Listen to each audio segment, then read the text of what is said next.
right. Okay, thank you. Perfect. All right.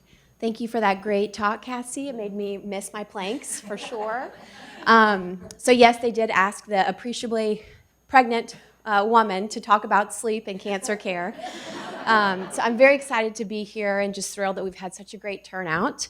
I am an assistant professor with Psychosocial Oncology and Hematology Oncology. Have the privilege of working with Dr. McQuillan, whom you've heard from already.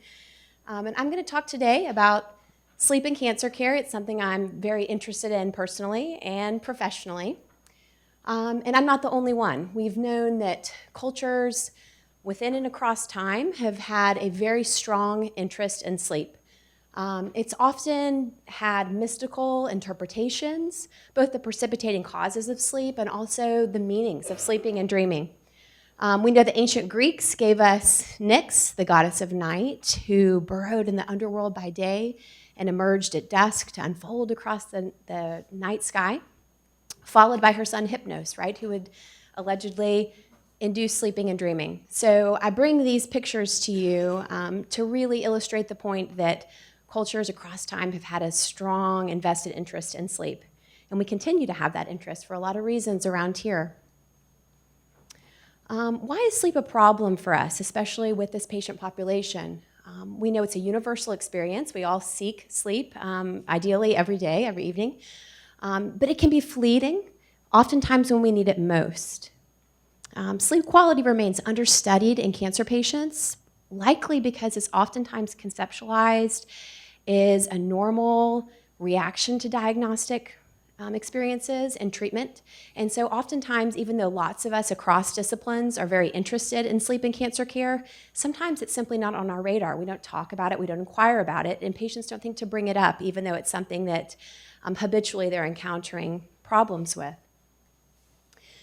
So today I'm going to briefly review sleep's impact on the body, as well as the body's impact on sleep, that mutually beneficial relationship. We're going to talk about some unique considerations in cancer care, and then look at some data that we've actually acquired from surgical oncology populations here at Wake Forest that are really, we're trying to use them to inform both our clinical care and subsequent research investigations. And then we're going to talk about a few considerations for patients as well as clinicians. Okay, so let's start with what is sleep? Lots of definitions of sleep. I pulled one definition for you from Moorcroft, but basically we're talking about a reversible behavioral state of low attention to the environment, typically accompanied by a relaxed posture and minimal movement, right? That makes sense to all of us. We know that it's both an essential and rejuvenating component of human existence. And over time, we've gradually become more and more informed of what is this process called sleep, and of course, dreaming. How do they impact us as human beings? We've become more aware of this through the development of polysomnography and, of course, sleep deprivation studies. So folks who unfortunately have been unable to acquire sleep have taught us a lot about the impacts on the body and on human functioning. I've added a brief graphic here that demonstrates the different sleep stages throughout the night that we experience. You'll see the different cycles of stage 1, 2, and 3, non-REM sleep, and then followed by the REM sleep. Typically, an average sleep cycle lasts between 90 and 110 minutes. So on average, most of the time we're spending about 100 minutes or so in a sleep cycle. So we go through multiple sleep cycles every night, ideally, hopefully continuously. Okay, so a little bit about sleep's impact on the body. We know that the effects of sleep deprivation are multidimensional in nature. They affect our immune system, our metabolism, our psychological states, and our central nervous system regulation. So lots of things that folks have been talking with you about this morning are impacted by sleep deprivation. Sleep has a very restorative function on our body, so it has great implications for patients who are undergoing a healing process. We know this because we see the level of hormone release during the sleep process, anabolic hormones. They reach their highest level during the sleep process, largely during slow wave sleep. But we know that all of these processes have very important impacts on immune system functioning, the cellular absorption of nutrients, and healthy weight and lean muscle mass. Again, so pulling together lots of the things that we've been talking about today in terms of mood and physical fitness. All these things have very intimate relationships with the sleep process. Dr. McQuillan and I are very interested in mood. So we know that habitual sleep deprivation may precipitate alterations in neurotransmitter receptor systems, which play a key role in anxiety, depression, other psychological experiences that people have when they're going through these processes. So from these data, we have concluded that deep sleep attainment is one of the most important investments in our striving towards optimal health. And yet, a lot of us continue to struggle to acquire it. Does anyone have issues with sleep? Whether or not sleep initiation or sleep maintenance, right? Yes, so lots of people out there. Okay, so we talked about sleep's impact on the body. Now we're going to think a little bit about the converse of that, which requires a little bit of a conceptual shift. What about the body's impact on sleep? So how does what's going on in our bodies, I got a lot going on in mine right now, how does this impact the sleep process? So we've talked about this idea of a mutually influential relationship. So many aspects of human functioning, whether endogenous, so originating internally, self-induced, like so the decisions that we make throughout the day or the evening, or contextual, things that are going on in our environment, all have the ability to impact our sleep quality. What's particularly relevant to us here in this room are some of these variables I've listed at the bottom. Things like age, stress, pain, medication intake, and environment are all super, super influential to the body's impact on the sleep process. So all of these variables are things that we can take a look at to figure out if we can actually modify and make some changes in to impact quality of life. So we know problems arise within cancer populations. We have lots of studies that demonstrate that a cancer diagnosis and subsequent treatment place survivors at increased risk for disruption in their sleep and wake cycles. All of these areas, again, behavioral disruptions, more time in bed, less daytime activity, right? If we're feeling pretty puny, if we're having a lot of malaise, these things can interrupt our sleep from a behavioral standpoint. Physical discomforts, if you're having symptoms and pain, difficulty breathing, respiratory function issues, mood disturbance, anxiety, an overactive mind, or depression. You can have an increased desire to sleep or a decreased desire to sleep. Organic disruptions, so if our immune systems are suppressed, or has anyone been on steroids before, right? It's really hard to sleep when you're on steroids. And we know that, ironically, hospitals are not great places to sleep. The noises, the interruptions, not conducive to a very restful environment at times. So all of these things can combine in a synergistic way to impact sleep negatively. Dr. McQuillan and I definitely see a lot of folks who exhibit some of these very common sleep-related disorders. The thing that I think is most important probably on this screen for us to think about here is maybe the differentiation between primary and secondary insomnia. So a lot of folks come to us saying, hey, I've struggled to initiate and maintain sleep throughout my whole life. A lot of people experience this as a new phenomenon, secondary to their medical illness or their cancer care. So that in that context, we're thinking about more of a secondary insomnia presentation. So perhaps the way that we would approach that might be a little bit different. But these are the other common sleep-related diagnoses that we see in the context of cancer care. And the biggest problem is that they often go unreported, right? So lots of times people think to bring things to their clinicians related to other symptomatology, pain, discomfort. They don't think about bringing that to the fore oftentimes. And so we're trying to figure out how to change that culture and also inform our clinicians across the board to become more mindful of this very prevalent problem. Okay, so folks who are critically ill, we talked a little bit about that sleep cycle and how continuous sleep is important. We know that folks who are critically ill tend to have severely fragmented sleep, lots more awakenings, trying to go back to sleep, subsequently experiencing another awakening. It's not quite the same as moving through the whole night in a continuous fashion. So the total hours of sleep that they achieve, and that's a kind of a fancy word for a 24-hour period, might approach that of a healthy individual. Maybe they're saying, oh, I'm achieving 7 hours, but it might be fragmented and riddled with lots of awakenings. So that can certainly be a different type of sleep quality that they're obtaining. And again, just a brief study, we know that across diagnostic groups, people are telling us that they're consistently struggling with sleep-related issues. So in this particular study, looking at all these different diagnostic groups, we had 982 participants. These are the most prevalent problems that people were endorsing: excessive fatigue, leg restlessness, insomnia, and excessive sleepiness throughout the day. We did see significant variations in this study across clinics, with lung cancer patients having some of the highest prevalence of problems, but there were really high rates of sleep-related issues in other patient populations as well, including in the breast clinic. And so again, breaking down some of those percentages across diagnostic groups. But we know that ultimately a recent treatment is associated with excessive fatigue and hypersomnolence, so lots of sleepiness during the day as well. Okay, so anyone think that we're measuring sleep well? Not so much. How do we measure sleep, right? A lot of it's self-report. You oftentimes have a caregiver who can be privy to whether or not you're sleeping well, so that can be a partner coming in and telling us about it, but it's hard to really figure out how to measure this well from a research standpoint, and then also as clinicians, how do we intervene?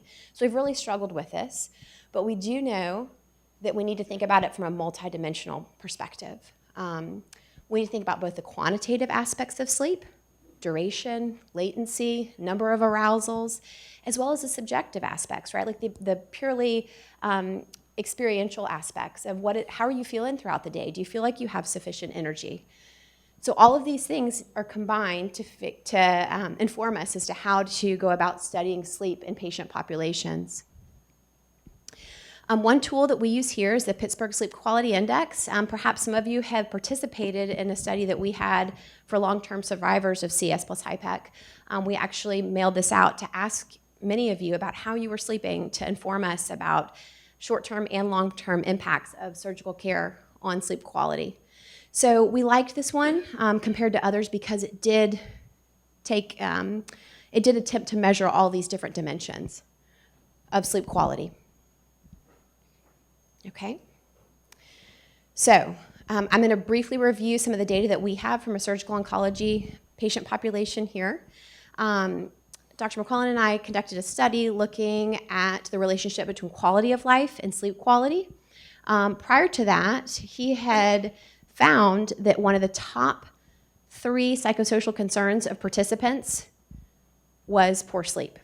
So we said, if people are endorsing this kind of on a superficial level, we want to know more. We want to know more about the different dimensions of their sleep quality, as well as kind of the trajectory of this over time. So we hypothesized that there'd be a significant relationship, positive relationship, between global sleep quality scores and all of the quality of life subscale scores. 82 of you generously participated and gave of your time and your experiences. On average, folks who participated were about 4 years post CS plus HIPEC. So we would call these long-term survivors, and we're looking at, is sleep quality still a problem for you 4 years after this procedure?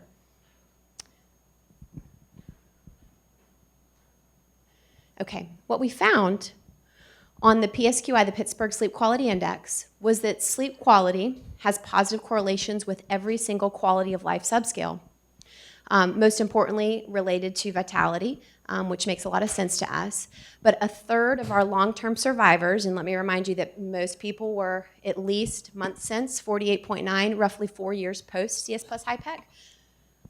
A third of our participants, so a third of those 82 individuals who participated, endorsed having chronic sleep concerns. So this tells us this is something that absolutely has to be on our agenda as clinicians. We saw some positive improvement over time. So the further out they got from the surgical intervention, they were faring better in terms of sleep quality. And yet we don't want those broader trends to mask individual trajectories. Some people were really endorsing high levels of sleep impairment that continue to be both distressing and quite impactful in a negative way in their daily lives. So we like to look at some of these trends because it helps us think about clinically where should we intervene optimally. So when are people most receptive to any type of intervention within their sleep?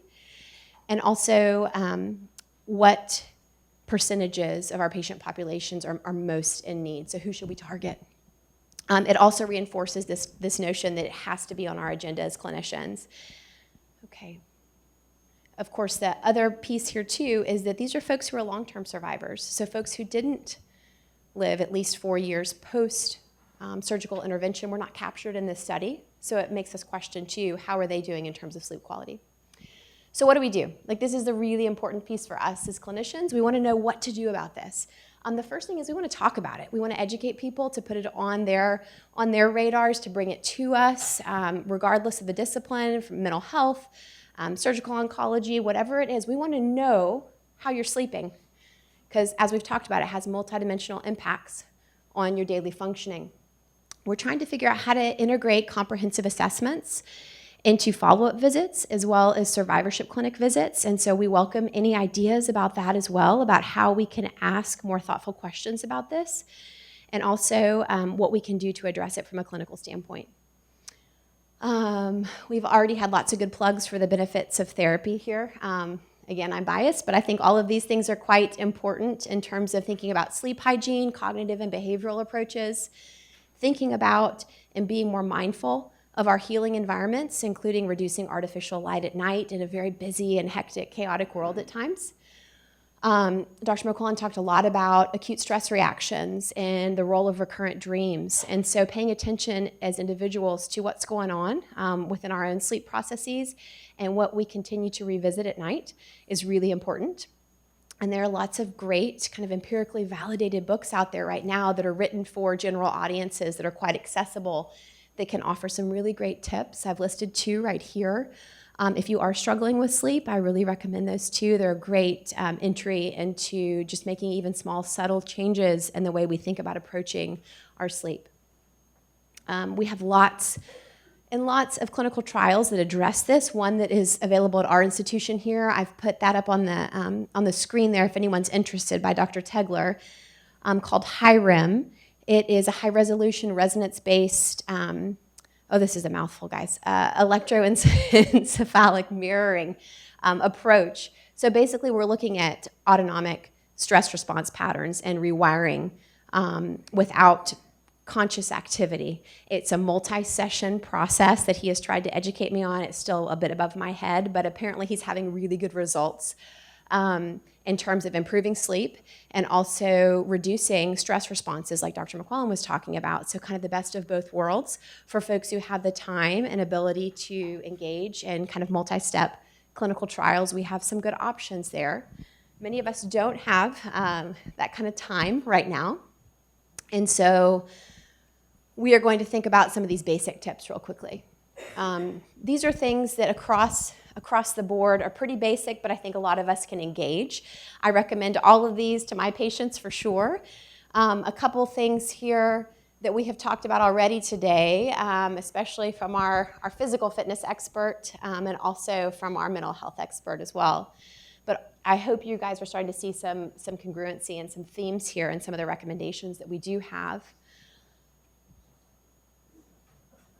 Okay, so a few basic tips there for you guys. I'm happy to share these slides with you, but I want to circle back real quickly to sleep medications. I'm not going to ask anyone to share if they're on sleep medications. We know they have their role and certainly a place. A lot of people have questioned, including Dr. Tegler, who started this study right here, how do we go about working on sleep quality improvement without relying on sedative hypnotics or on medications? Because some of us have adverse reactions to them, some of us don't want to be on them for a lot of reasons, or we habituate to them. So for a lot of reasons, we have to think about those in context with other solutions as well.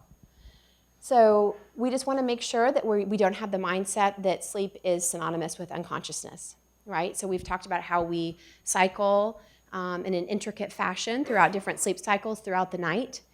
And our bodies are pretty good at adjusting every night to the amount of sleep we need in each respective stage. And when we're on a sedative hypnotic, sometimes that can just knock us out and kind of make us less attuned to circling through the nuances of those sleep stages. So we want to make sure that even if we are thinking about adding sleep medication on, we have to think still about the intricacies of the sleep-wake cycle, as well as pay attention to the biological and the psychological factors, our own internal rhythms. What can we do behaviorally to contribute to our own sleep quality improvement? What lifestyle choices are available to us? Okay. All right, so I'm going to challenge all of you to think about these basic tips. Think about a couple things. I know number 11 is a big one for me. I have a lot of stuff going on in my mind all the time. It's really helpful for me to just kind of jot those things down, put them in a drawer next to my bed, close them. They're there the next morning for me to think about and revisit if I need to, but it gives me permission not to have them going through my mind all night. So just very basic things, turning the alarm clock around so that we don't orient to daytime wakeful patterns of thinking and stress oftentimes. Little things that can make a big difference. So I challenge all of you to think about where you can make a bit of a difference and hopefully some improvement in your sleep quality. Okay, so hopefully from the data that I have presented to y'all today and the basic overview, we know that there's a synergistic combination between sleep, healing, and quality of life. We have lots of work to do on our end on this neglected problem, but since it is such a universal phenomenon, I encourage each of you to think about how you can make positive changes in your own life. All right, thank you.